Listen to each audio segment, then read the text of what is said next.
আসসালামু আলাইকুম, কেমন আছেন সবাই? তো আমি আজকে কচু শাক রান্না করব খুবই মজা করে। তো অনেক দিন পরে আজকে আমি গ্রামে আসলাম। গ্রামে এসে এই কচু শাক দেখে, শাকসবজি দেখে তার লোভ সামলাতে পারিনি। তো গ্রামে কিন্তু থাকার মজাই আলাদা, শুধুমাত্র এই তাজা তাজা শাকসবজি খাওয়ার জন্য। মানে আমাদের মতো বাজারের অপেক্ষায় বসে থাকতে হয় না যে আজকে কি নাই কি রান্না করব, বাজার থেকে না আসলে রান্না করা হয় না। তাই গ্রামের মানুষরা কিন্তু এই চিন্তাটা করে না। তা আমি আমাদের বাড়ির পাশে যে কচু শাক, কচু ক্ষেতটা, ওইখান থেকে কিছু কচি কচি দেখে আমি কচু শাকছি নিয়ে ভালোভাবে ধুয়ে নিয়েছি। ধুয়ে এখন রান্নার জন্য বসিয়ে দিব। তাই বেশ কিছু পরিমাণে পেঁয়াজ কুচি, রসুন কুচি, কাঁচামরিচ কুচি দিয়ে সামান্য একটু হলুদের গুঁড়া দিয়ে দিব, দিয়ে 1 চামচের মতো লবণ দিয়ে দিয়েছি, দিয়ে আরও কিছু কচু শাকের পাতা দিয়ে দিয়েছি, দিয়ে একটু পানি দিয়ে আমি ঢাকনা দিয়ে ঢেকে চুলা বসিয়ে দিব।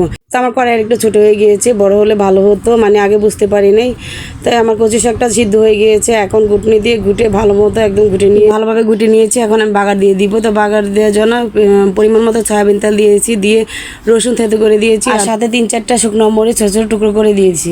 দিয়ে এবার লাল লাল হয়ে আসলে এখন কচু শাকগুলো দিয়ে দিব। কচু শাকগুলো দিয়ে ভালোভাবে নেড়ে চেড়ে আমি মিক্স করে নিব। একদম যখন ভালোভাবে পানিটা শুকিয়ে যায় তখন আমি চুলা থেকে নামিয়ে নিব। তাই কচু শাকটা দিয়ে আমি কিছু ভাত খেয়ে নিয়েছি। সাথে লেবু হলে তার কোনো কথাই নেই, আর মাটির চুলা রান্না হলে তার কোনো কথাই নেই। আর এমন একটা কচু শাক হলে তো আর সাথে আর কোনো কিছুই লাগে না। তাই আমি আজকে এই এক পদ দিয়েই তৃপ্তি সহকারে ভাতটা খেয়ে নিয়েছি। খুবই মজা একটা কচু শাক হয়েছে। তো আমার রেসিপিটা আপনাদের কাছে কেমন লেগেছে কমেন্ট করে জানাবেন। ভালো লাগলে একটা লাইক, কমেন্ট, শেয়ার দিয়ে পাশে থাকবেন। আল্লাহ হাফেজ।